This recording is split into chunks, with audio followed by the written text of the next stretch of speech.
Hello, আসসালামু আলাইকুম। Welcome to Setu's kitchen. অনেকেই প্রতিদিন এত মেসেজ দেন, আপু আপনি ক্রিমের মানে কেকের ক্রিমটা কিভাবে রেডি করেন, এইটা একটু ভিডিওটা শেয়ার করবেন। তো আজকে দেখাচ্ছি, দেখেন এখানে আমার অল্প একটু ক্রিম লাগতো, এই জন্য মনে পড়লো যে আজকে ভিডিওটা শেয়ার করি। তো এখানে আমি 100 গ্রাম হুইপ ক্রিম নিয়ে নিয়েছি, আর ক্রিমটা নেবেন বরফ ঠান্ডা। বরফ ঠান্ডা মানে কিন্তু আইসক্রিম হয়ে যাওয়া নয়, যে ক্রিমটা আপনার একটু বরফের মতন ঠান্ডা লাগবে, বেশ ঠান্ডা লাগবে, ওই রকম হুইপ ক্রিম নিয়ে নেবেন। তারপরে বিটারের স্পিডটা একদম লোতে রেখে ফুল 2 মিনিট আপনি বিট করে নেবেন। 2 মিনিট বিট করে নিলেই কিন্তু মানে ক্রিমটা তখন একটা ফোমি টেক্সচারে চলে আসবে। আপনি যদি প্রথমে বিটারের স্পিড বাড়িয়ে দেন বা মানে তাড়াহুড়া করে ক্রিমটা তৈরি করতে যান, তখন কিন্তু ওই ক্রিমটার মধ্যে বাবল সৃষ্টি হবে, ওইটা আপনি রেডি করতে পারবেন না। এই যে এখানে আমি প্রায় 2 মিনিটের মতন বিট করে নিয়েছিলাম। 2 মিনিট বিট করার পরে দেখেন আমার হচ্ছে 2 মিনিটেরও কম, আমি 1 মিনিটের মতন বিট করে নিয়েছিলাম। নেওয়ার পরে কিন্তু ক্রিমটা একটু মানে আগে যেরকম লিকুইড ছিল তার থেকে ডাবল হয়ে গেছে। তো এই ক্রিমটা এখন আমি আরও 1 মিনিটের মতন একটু লো স্পিডে রেখে বিট করে নিব। মানে 2 মিনিট আপনাকে আগে লো স্পিডে করতে হবে, তারপরে এটা আপনি একদম ফুল স্পিডে দিয়ে বিট করতে থাকবেন। তাহলে দেখবেন কি এই ক্রিমটা আপনার অনেক বেশি সুন্দরভাবে স্টিপ হবে এবং এই ক্রিমের মধ্যে কোনো বাবলস থাকবে না। তাড়াহুড়া করে ক্রিম তৈরি করতে গেলে কিন্তু আপনি সহজে পারবেন না।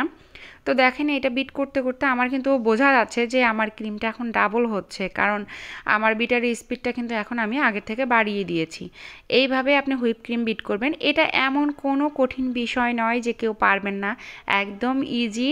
2-1 বার বিট করলে আপনারা পারবেন, মানে অসম্ভব বলতে কিছুই নাই। এইরকম দেখেন আমার বিটারের কাঁটাটার দিকে লক্ষ্য করেন, আমার ক্রিমটা কিন্তু অলরেডি এটা মানে স্টিপের দিকে চলে আসছে, কারণ কাঁটাটার গায়ে এটা লেগে গেছে, এর আগে কিন্তু কাঁটার গায়ে লাগতেছিল না। তার মানে আমার ক্রিমটা রেডি হওয়ার পথে। তো অনেকেই বলেন যে হচ্ছে ক্রিম স্টিভ হয় না, ক্রিমের মধ্যে চিনি দিব কি না, গুঁড়া দুধ বা কনডেন্স মিল্ক। তো আমি আসলে ক্রিম বিট করার জন্য এখানে কখনোই কোনো সুগার ইউজ করি না, কারণ হুইপ ক্রিমের মধ্যেই নির্দিষ্ট পরিমাণে সুগার দেওয়া থাকে। এর বেশি যদি আপনি সুগার দেন দেখা যায় ভালো লাগে না, কিন্তু ক্লায়েন্ট যদি বেশি মিষ্টি খেতে চায় তখন আপনি অ্যাড করতে পারেন।